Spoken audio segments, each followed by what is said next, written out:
But no one serious about their Christian faith can be serious about supporting socialism. You want to live in that horrific nightmare on earth of the Soviet Union? Huh? Is that what you want? Socialism is coveting what someone else has. The same principle applies in socialism. They promise a utopia that does not exist.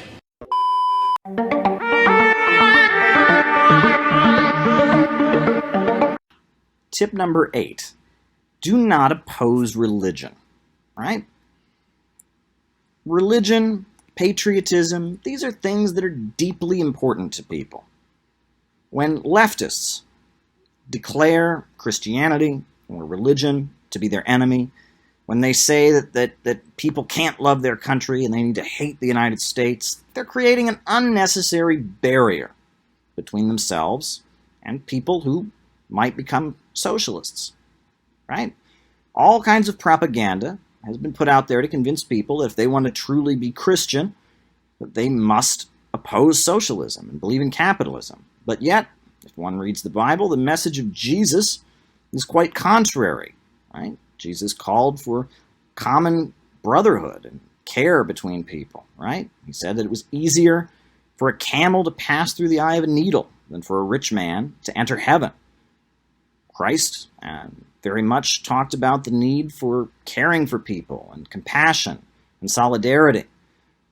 And some of his writing could even be interpreted as a call for revolution, where he talks about how he came not to the earth to bring peace, but a sword, and that a man's enemies shall be those of his own household.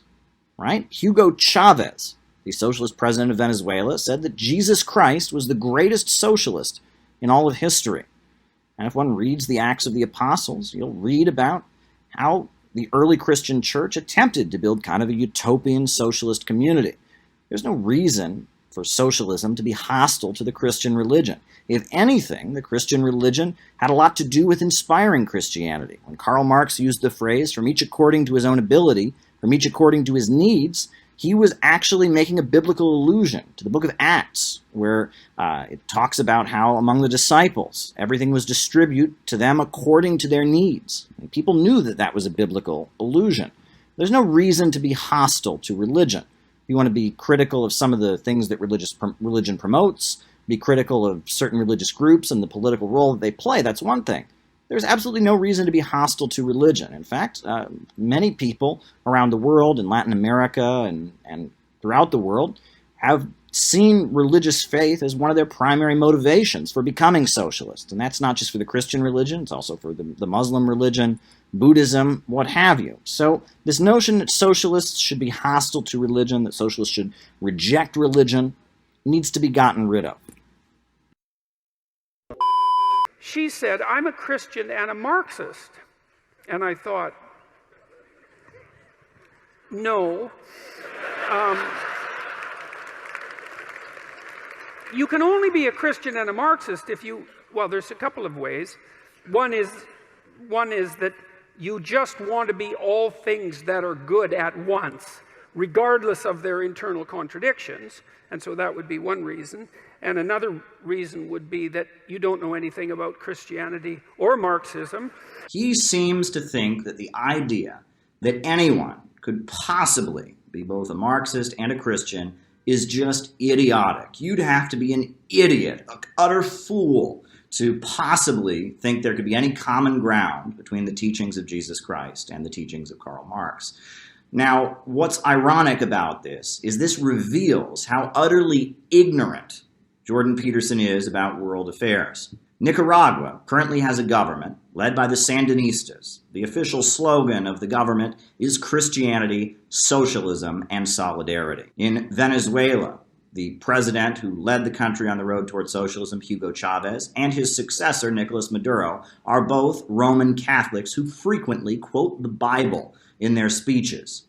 Evo Morales, the socialist leader of Bolivia, met with the Pope and presented the Pope an object that was a hammer and sickle on a cross. The leader of the Russian Communist Party, the second largest political party in Russia, Gennady Zyuganov, is himself a Russian Orthodox Christian. And in Russia, you will find many Russian Orthodox churches that have images of Stalin. The Russian Orthodox Church frequently says positive things about the Soviet Union. Furthermore, in his autobiography, Fidel Castro wrote, "If people call me Christian, not from the standpoint of religion, but from the standpoint of social vision, I declare that I am a Christian."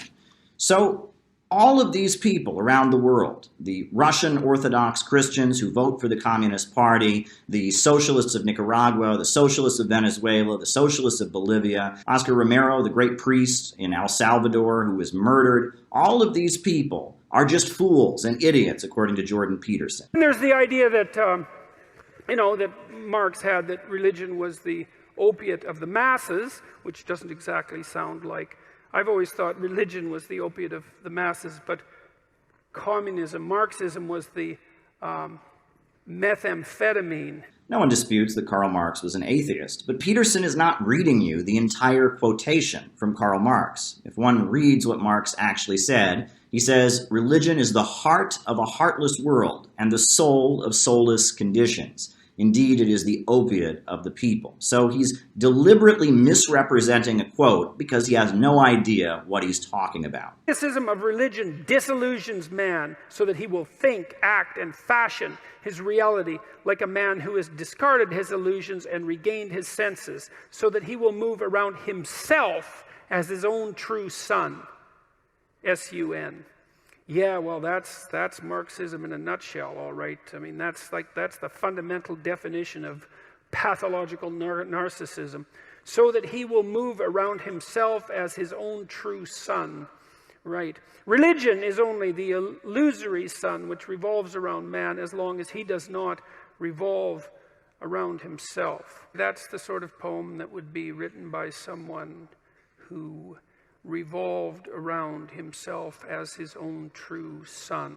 And here he is, yet again, not understanding the words he is arguing against. It's very clear in that passage that he just quoted, Karl Marx is not referring to an individual person when he says man. He's referring to human beings overall, human beings as a collective entity. There was actually a painting painted by the very famous Marxist Diego Rivera called Man, the Creator of the Universe. It seems here he's not ranting against Marx. Rather, he's ranting against Ayn Rand and Anton LaVey and Milton Friedman and the various adherents of free market capitalism who believe in selfishness and individualism. Well, I think Peterson should examine his own beliefs and whether or not they are truly in line with the Christian teaching. He should read Genesis chapter 1, verse 27, where it says that man is created in the image of God.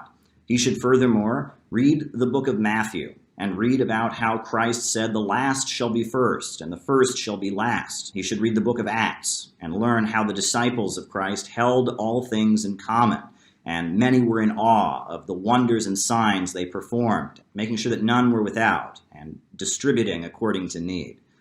Peterson seems very committed to defending the capitalist system and the idea that we should have an economy centered around profits. However, many places in the Bible it makes clear that the job of the worker is to produce for those in need, and that it is labor that creates all wealth. Many places in the Bible it also condemns the practice of lending money at interest. So I think Peterson is just wrong here, and those of us who are really truly interested in Jesus' message and in Marxism should do further investigation into the possibility that these two beliefs can certainly overlap.